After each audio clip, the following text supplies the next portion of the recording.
الحمدللہ رب العالمین والصلاة والسلام علی رسولہ الکریم وعلی آلہ وصحبہ اجمعین ومن تبعہم بإحسان الی یوم الدین اما بعد۔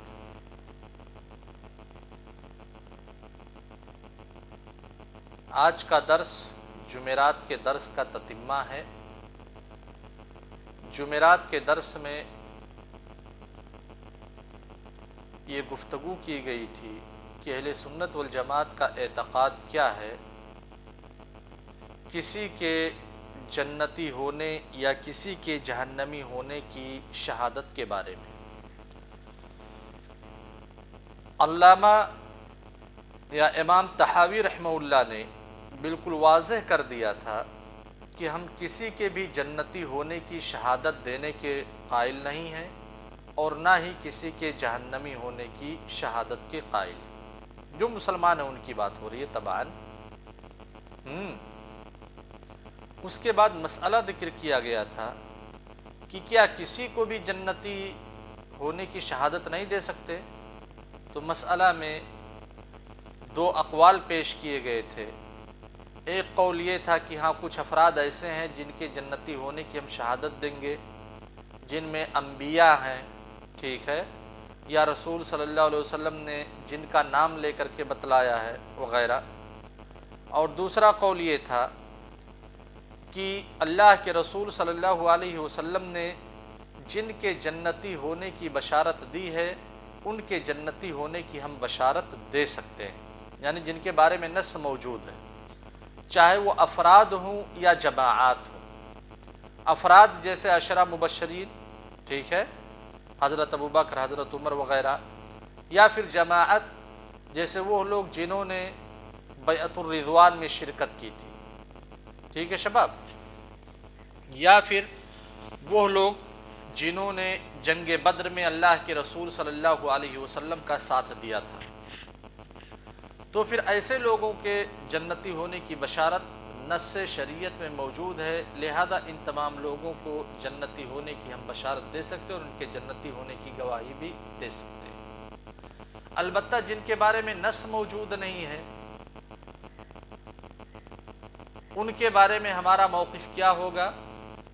تو ایک تیسرا قول ذکر کیا گیا تھا کہ اگر مسلمین یا مومنین جس کے جنتی ہونے کی بشارت یا جہنمی ہونے کے بارے میں رائے قائم کرتے ہیں تو اس کے بارے میں بھی ہم وہ رائے دے سکتے ہیں۔ حالانکہ بتلایا گیا تھا یہ بالکل عموم پہ محمول نہیں کیا جائے گا، کیونکہ صحابہ کرام رضوان اللہ علیہم اجمعین کی جماعت نے کسی ایک صحابی کے بارے میں جنتی ہونے کی بشارت دی تھی اور اس کا اقرار کیا تھا نبی صلی اللہ علیہ وسلم نے، ٹھیک ہے شباب۔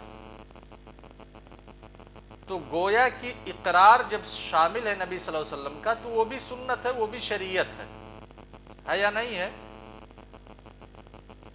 حدیث تو یہی ہے نا کہ جس کی اضافت نبی کریم صلی اللہ علیہ وسلم کی طرف کی جائے، چاہے وہ آپ کا قول ہو یا فعل ہو یا تقریر ہو۔ تو جب صحابہ کرام رضوان اللہ علیہم اجمعین نے کسی صحابی کے جنتی ہونے کی بشارت دی، گواہی دی، تو اللہ کے رسول صلی اللہ علیہ وسلم نے اس کا اقرار کیا، لہذا آپ صلی اللہ علیہ وسلم کی تقریر اس میں شامل ہے، گویا کہ مصدر شریعت شامل ہے۔ اب آپ صلی اللہ علیہ وسلم کے انتقال کے بعد اگر مسلمان کسی کے جنتی ہونے کی گواہی دیں تو پھر ان کی گواہی کا کوئی اعتبار نہیں ہے، اور ان کی گواہی کو بنیاد بنا کر کے ہم اس میت کو جنتی نہیں قرار دے سکتے، نہ ہی جہنمی قرار دے سکتے، ٹھیک ہے شباب۔ لیکن اتنا ضرور ہے کہ اگر مسلمان مومنین کسی آدمی کے بارے میں اچھا تصور کرتے ہیں، کسی میت کے بارے میں اس کی بھلائیوں کا تذکرہ کرتے ہیں، اس کے حسنات کا تذکرہ کرتے ہیں، تو یہ ایسی چیز ہے جس سے ہم خیر کا فال لے سکتے ہیں، یعنی اس میت کے بارے میں ہم خیر کا پہلو اختیار کر سکتے ہیں، ٹھیک ہے شباب۔ آج ایک دوسری شق ہے کہ جیسے ہم کسی کے جنت کی گواہی نہیں دے سکتے، ویسے ہی دوسرا شق ہے وَنَسْتَغْفِرُ لِمُسِیئِہِمْ۔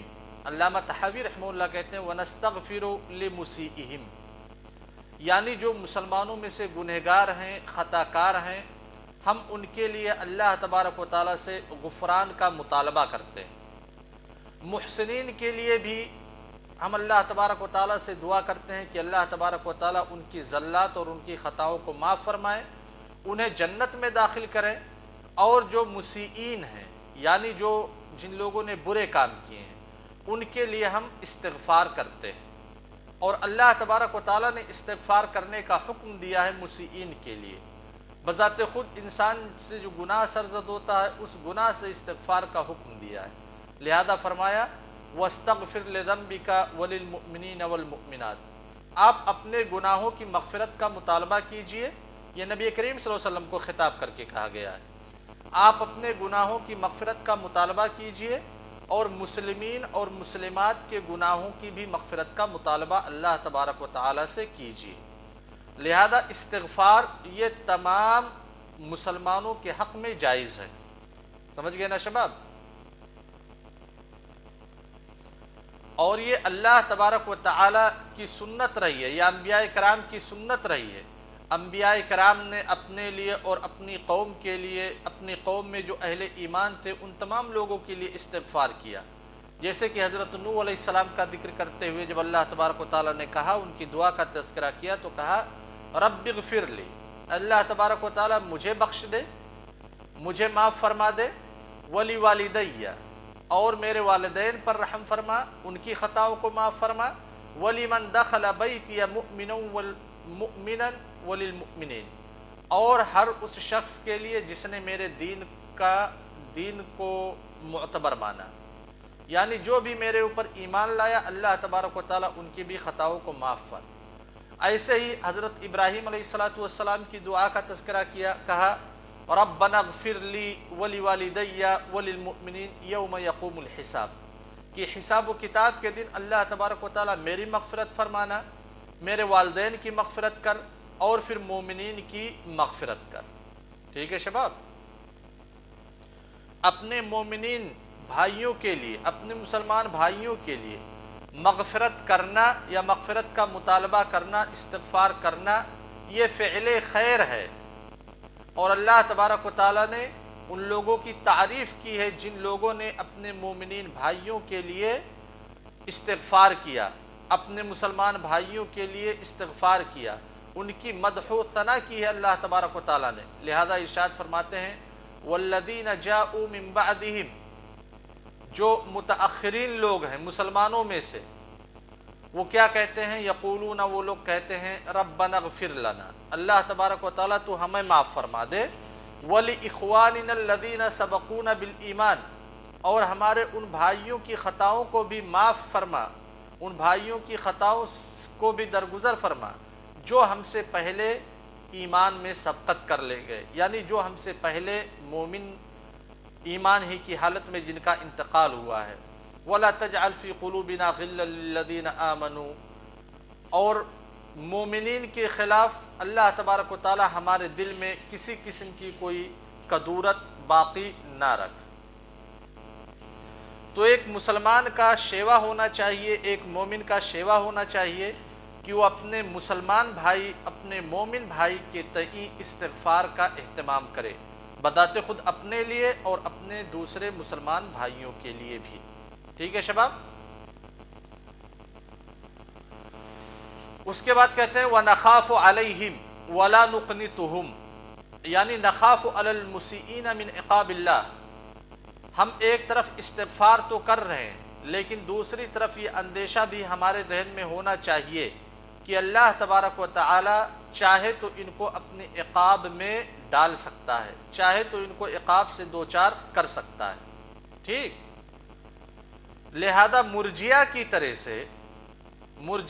طرح سے ہم اپنے آپ کو مطمئن نہیں کر سکتے یا ہم اپنے آپ کو اطمینان کی حالت میں نہیں پہنچا سکتے کہ اللہ تبارک و تعالی ان کی ساری خطاؤں کو معاف کر دے گا، ان کو عقاب میں نہیں ڈالے گا، کیونکہ ان کے پاس ایمان ہے۔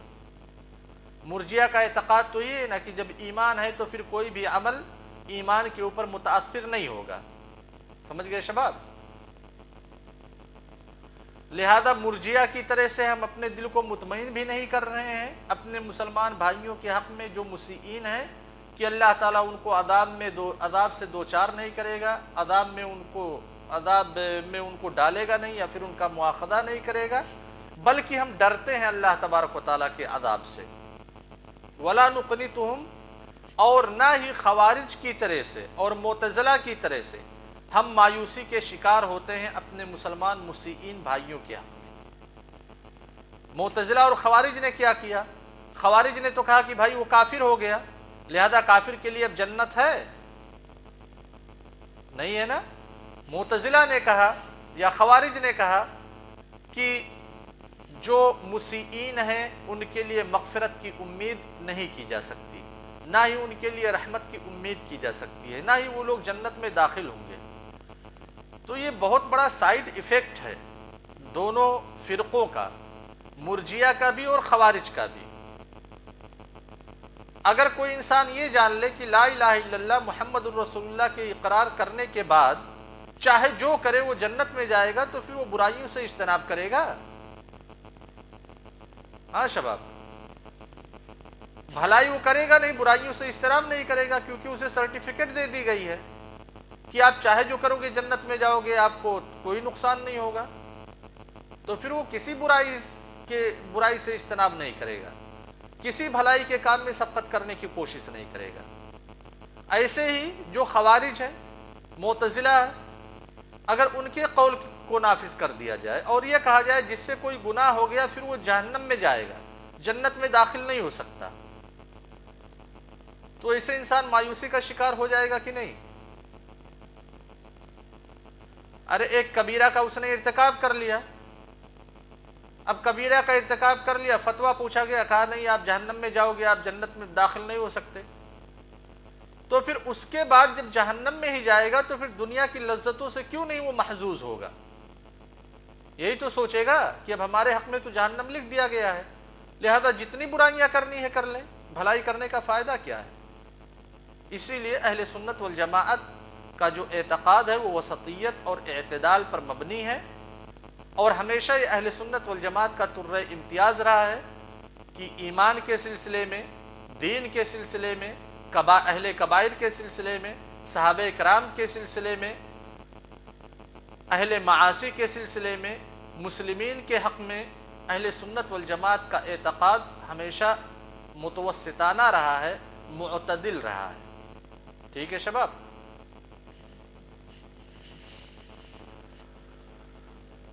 یہ بات سمجھ میں آ گئی؟